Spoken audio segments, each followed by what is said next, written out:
This city was dedicated to the sun god Apollo, whose arrows felled a monster named Python on this very site. This is also why men referred to his oracle as the Pythia. Ever young Apollo, shining from on high, most beloved of the gods, he left a trail of broken hearts and bastard children wherever he went.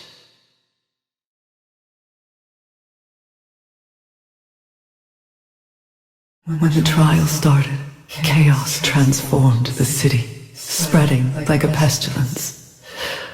My enemies stationed guards out here. They should have been more careful where they stood. Wondering who they were, members of a prominent family, immortalized simply because they could afford it. This city is as much a monument to vanity as it is to the gods.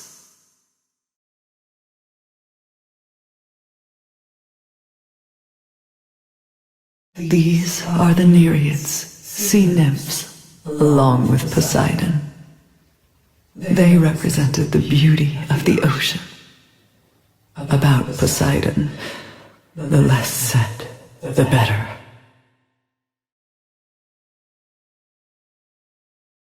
The Hesperides, three sisters who guarded the apples of immortality. There were several sisterly trios in those days, some less beauteous than others, all woefully mistreated.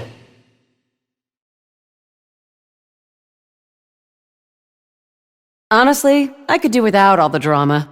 Mighty Bellerophon, first to tame Pegasus, slayer of Chimera.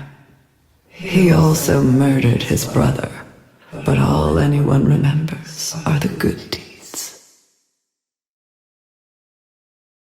Behold Bellerophon, who thought himself worthy of treading the halls of Olympus. Zeus struck him down for his insolence.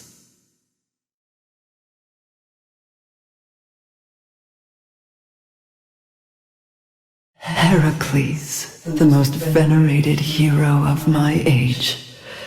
Never mind that he enslaved and murdered women, starting with his first wife. This is Themistocles, who saved Athens from the Persians, only to be exiled and live out his days in service to the Persians. Never forget. Your strongest ally could be your worst enemy tomorrow. King Acrisius locked his daughter and grandson in this chest, then cast them upon the waves to die. If only it had worked. One evil act could have prevented so much more suffering. Once, pilgrims came from near and far, offering their riches to secure my blessings. When I was forced to begin the sentinel trial, not one of them could buy their way out.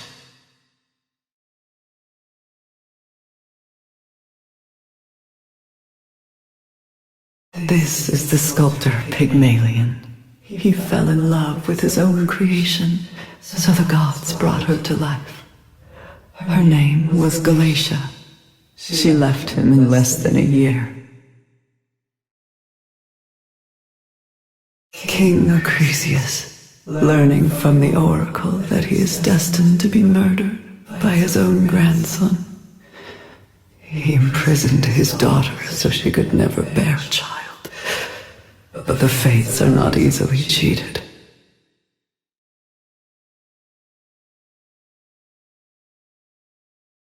This statue commemorates a bull who led fishermen to bountiful catches. In gratitude, they sacrificed the bull to Poseidon. Men have always repaid kindness with betrayal.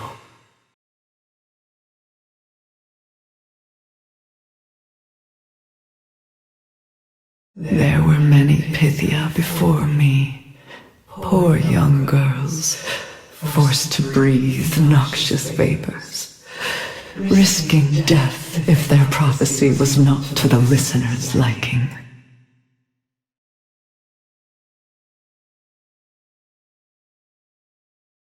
Persephone, queen of the underworld. She spent half the year in Hades, causing the earth to grow cold and barren. I wonder what calamities befall the world of men while you are here with me.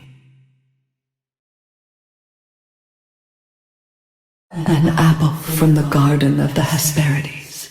It was said to grant immortality. Alas, things are seldom what they appear to be.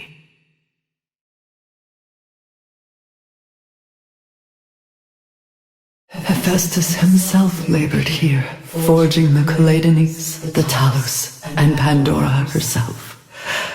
A misshapen brute crafting exquisite beauty. Never judge by appearance. Never. Behold fair Andromeda, offered as sacrifice by her parents to the sea monster Cetus. The so-called hero who rescued Andromeda murdered her fiancé and claimed her for himself.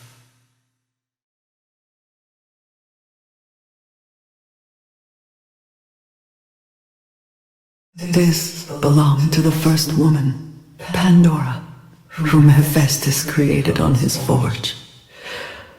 Her fate was a warning, not to be wary of women, but of any human not born of man.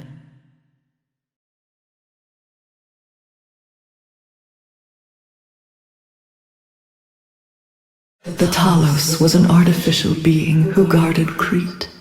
Pandora was an artificial being who unleashed all evils.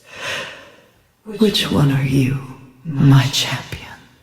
A Talos or a Pandora? This arrow came from Apollo's quiver.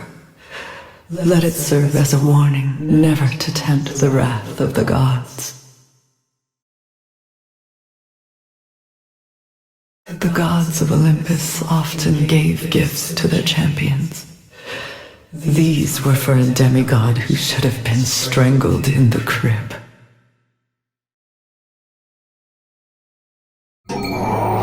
This morning I arrived in Delphi, to a hero's welcome, of course. They recognized me the moment they saw my steed. I made a great show of disarming before my private audience with their oracle, the Pythia. Much was made of my admirable humility. I gave her my demands. She augured disaster and refused.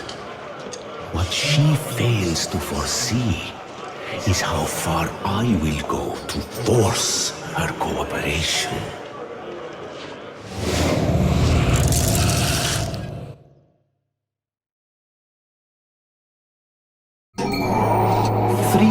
Have passed since my arrival, and now my trap is sprung. The Pythia has two sisters. My men have imprisoned them both. No small task, I can assure you. With them in my custody, I have all the leverage I need to make the Pythia more compliant. And if she still refuses, well, I have her sister's severed finger to show how serious I am. Yeah, I mean business. Day 4. The Pythia has agreed to my demands. Not at first, but I managed to persuade her. Soon, she will trigger the Sentinel trial. My men now gather in the temple of Apollo. They have been trained, they know what to expect, and they are terrified. My men are no fools.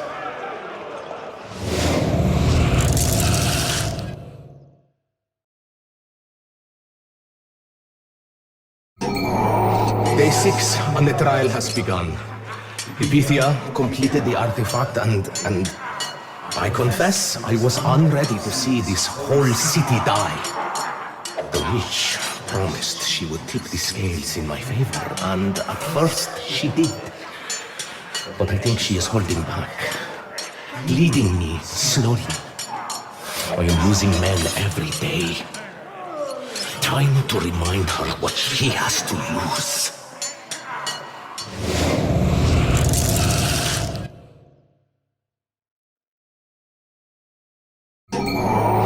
It has been 2 weeks, Alceus. How are the prisoners holding up? They live, my prince. What information do you wish me to extract? Only their pain. The Pythia will sense it, and she will know the price for resisting my commands. Yes, my prince. I shall spare them no agony. Megapentes, fetch me the flesh wounds.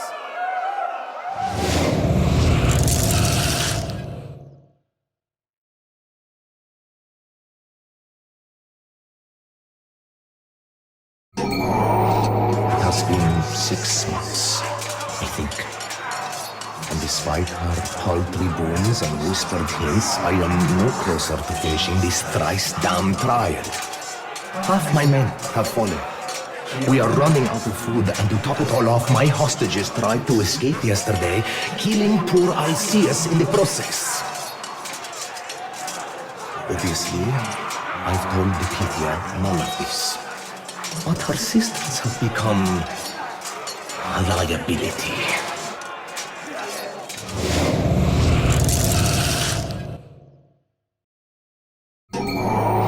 Final message. I have been fighting forever. It feels like all I've ever done. The Pythia tricked me. Trapped in a chamber that she said contained the key to victory. She said I had sacrificed enough. And I believed her. Come, you rotting swine! Feast on royal blood! But not even death will keep me from...